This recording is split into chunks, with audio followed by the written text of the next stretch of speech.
but still you're blind. Get yourself together, get before you take. You'll find out the hard way, soon you're gonna break. Hey! How do you do? This is my regular Sunday blog. I want to tell you something. Sometimes something is so outrageous and stupid and idiotic or preposterous that you can't even control yourself if you're a normal person and you care at all about this country.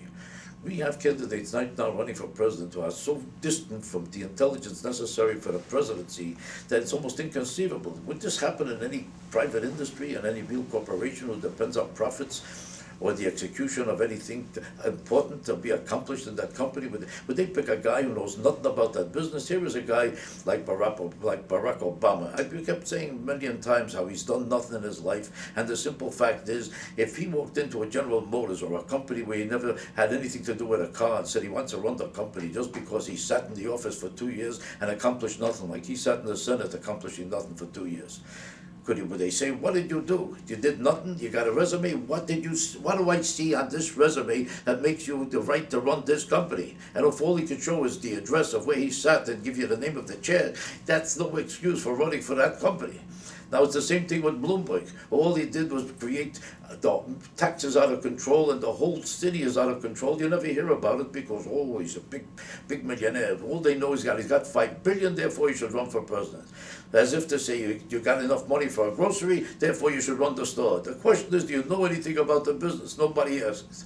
Nobody asks. This yenta, Hillary sat in the Senate now for 6 years. She also is a perfect imitation of Barack Obama. He's there 2 years, she's there 6 years, and she accomplished as much as him. Absolutely nothing. But because she's Mrs. Clinton, everybody says, wow, what? The President of the United States has to accomplish something.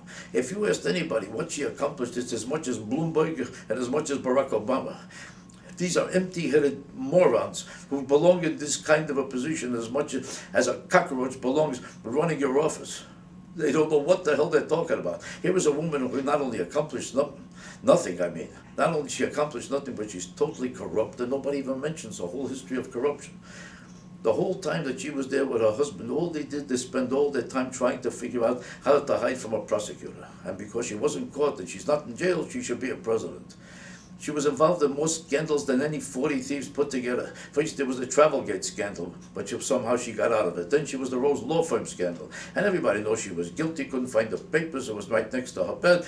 Boom, couldn't be found, another scandal. Then she bought a stock for $1,000, an hour later it was worth $100,000. Every stockbroker knows they were laughing at it, and every stockbroker's firm in America that this was the greatest piece of thievery ever invented. The mafia can't give you that kind of money for $1,000 in an hour and a half. But you got away with it. Upstate New York, there was a Republican area where everybody knows it's 100% Republican of Hasidic Jews because of their loyalty to Israel. They were going to vote 100% Republican. So what do you think she did? Made a deal with them to give up one of their thieves who got caught. Clinton immediately, well, what do you call that? He pardoned him, and because Clinton pardoned him, all of a sudden 100,000 people who were sworn Republicans became Democrats. Every prosecutor in the world that you'll speak to who's objective will tell you that she has a history of nothing but thievery every single day in her life. Contrast that with the Republican candidates.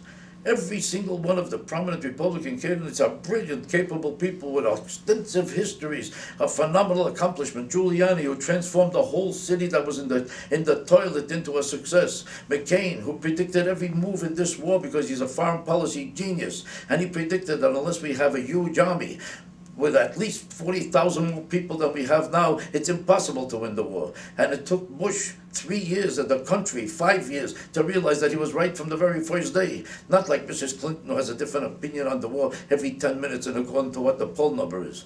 Poll number is 30, she's for the war, she's 50, she's against the war, she's 70, she thinks she's for the war. She's in and out of this same war 32 times. You would think there's 12 wars going on. She's a fake and a fraud, and all the people on the Democratic side are fakes and frauds or liars and thieves.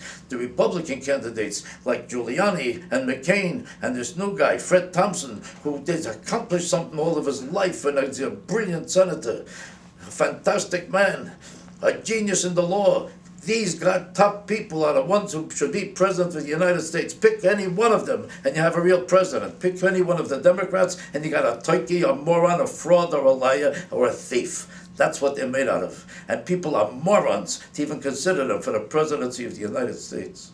faces, going places. And if they bust you, just keep on smiling through and through.